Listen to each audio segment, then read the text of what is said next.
7:27 amigos. Una cosa es hacer radio, otra televisión y algo muy distinto, radio y televisión al mismo tiempo. Mi próxima entrevista es con Celso Fantinel, primer vicepresidente de FEDEAGRO.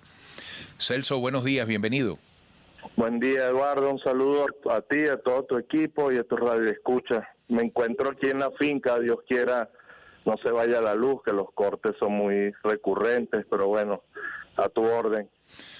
Bueno, con ese comentario no haces otra cosa que realzar el grandísimo mérito que tienen nuestros productores en el campo venezolano. La gran historia de sacrificio, de pasión que hay detrás de cada granito de arroz, detrás de cada lechuga, detrás de cada cebolla, detrás de cada grano, detrás de todo lo que llegue a nuestro plato. Yo quería comenzar por allí, Celso. En el país, aún en estos tiempos de cuarentena, se sigue hablando desde el sector oficial de relanzamientos de la actividad productiva, le ponen nombre, le hacen un acto, lo anuncian y lo reanuncian. ¿Hasta qué punto es cierto que en este momento la actividad del campo venezolano puede estar floreciendo?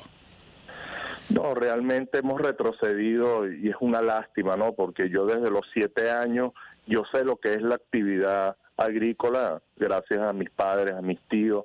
Desde el año 75 estamos trabajando la finca, yo tenía 7 años, 6, 7 años, y realmente es muy difícil. Y uno ve que las cifras que anuncia desde el ministerio, el gobierno, realmente de siembras, es alarmante. Realmente decir que se sembraron casi 500.000 hectáreas de maíz, cuando apenas se sembraron 150.000 hectáreas, realmente es preocupante.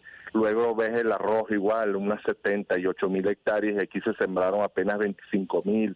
Y cuando uno ve, ahorita como tenemos esas ventajas de ver el internet, hay muchas agencias que le hacen seguimiento, Eduardo, a los cereales en el mundo, y uno ve que Venezuela importó alrededor de casi 1.000 millones de kilos de maíz el año pasado, y igualmente casi 700.000 toneladas también de arroz. Entonces, si nosotros estuviéramos sembrando estas cantidades de hectáreas, produciendo todos los kilos que el gobierno dice, no hace falta estar importando, y más aunado al tema de la caída que tiene el venezolano por el ingreso del consumo, ¿no? Entonces, eso desmiente realmente qué es lo que está pasando en el campo. Realmente la cosecha de maíz, la verdad, cuando uno ve los libros del Ministerio de Agricultura del año 1971, nos conseguimos que más o menos teníamos una siembra de 150.000 hectáreas, por supuesto, en esa época unos rendimientos de alrededor 2.000, 2.200 kilos, hoy día el rendimiento está alrededor de 3.000, 3.300 kilos,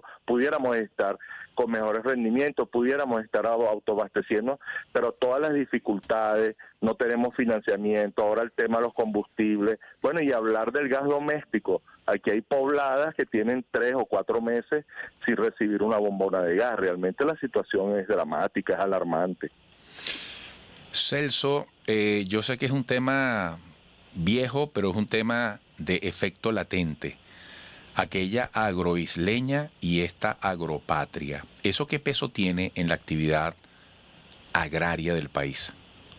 Sí, pudiéramos decir el antes y el después. Realmente con agroisleña teníamos una actividad agrícola pujante.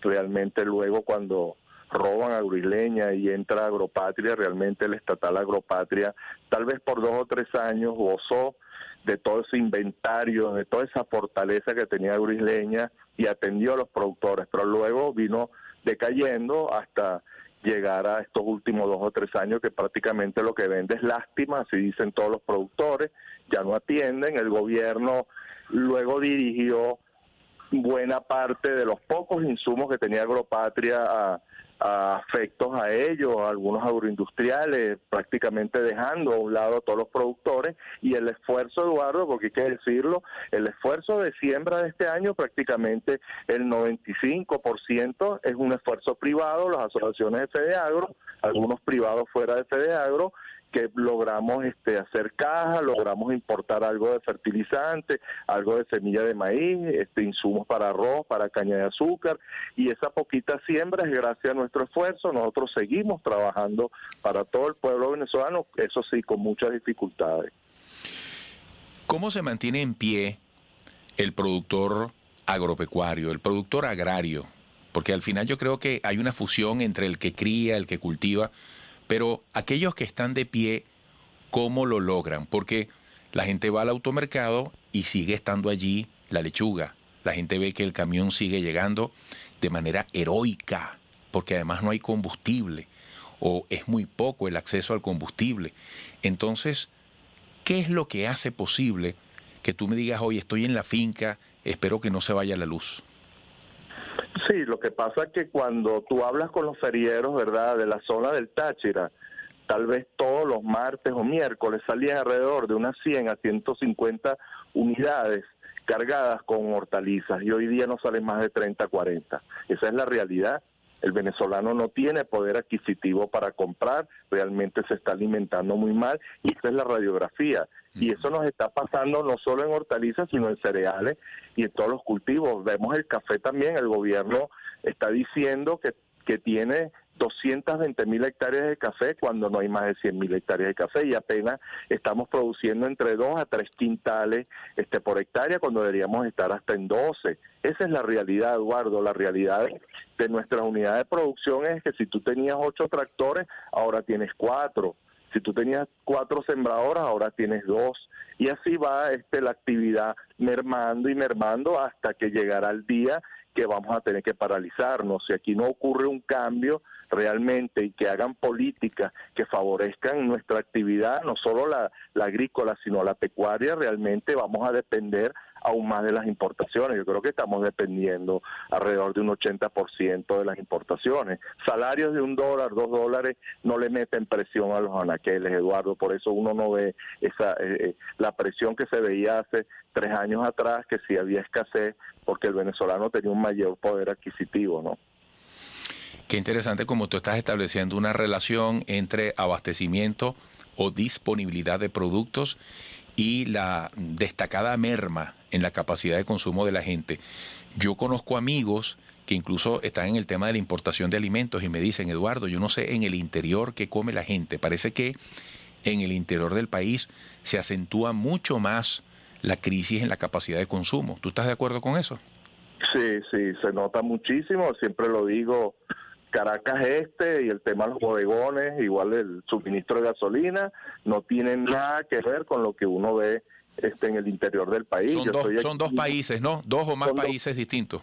Son 2 más países distintos. Yo estoy aquí mismo en Sur de Aragua, 160 kilómetros de la capital, y realmente uno lo ve. El venezolano se alimenta mal, realmente tiene muchas dificultades para conseguir hasta la harina de maíz, un buen arroz, porque el otro problema, Eduardo, es que nosotros antes producíamos alimentos y alimentos de calidad, y hoy día uno no ve eso. Y también estamos notando también un contrabando, no solo que nos mete el gobierno, nos meten alimentos sin aranceles, sin IVA y materias primas, también vemos que hay un contrabando en la zona oriental del país por parte de Brasil, llega mucho alimentos ya terminados de contrabando, y vemos que desde Colombia hortalizas de contrabando, por eso también... Celso, fíjate, yo quiero que en la próxima parte hagamos el siguiente ejercicio. Que tú me digas, ¿cuáles son los rubros más potentes que hoy en la crisis tiene Venezuela desde el campo? Y cómo se distribuye en nuestra geografía nuestra capacidad productiva actual. En estos días alguien me dijo, representante de un supermercado, me dijo, Eduardo, fui a Timote. Hay que ver el altísimo porcentaje que el país le debe agradecer a Timote por su producción de hortalizas, ¿no? Yo he estado en Timote, por ejemplo. Pero yo creo que los venezolanos debemos conocer nuestra geografía productiva en los niveles de merma que tú estás describiendo, pero me gustaría que al regreso abordaras eso. ¿Cuáles son las principales fuerzas y en qué regiones se distribuyen? ¿Te parece? De acuerdo, seguro. Bueno, Celso, venimos por allí. Celso Fantinel, primer vicepresidente de FEDEAGRO. Eso es conocer mejor al país. Regresaremos.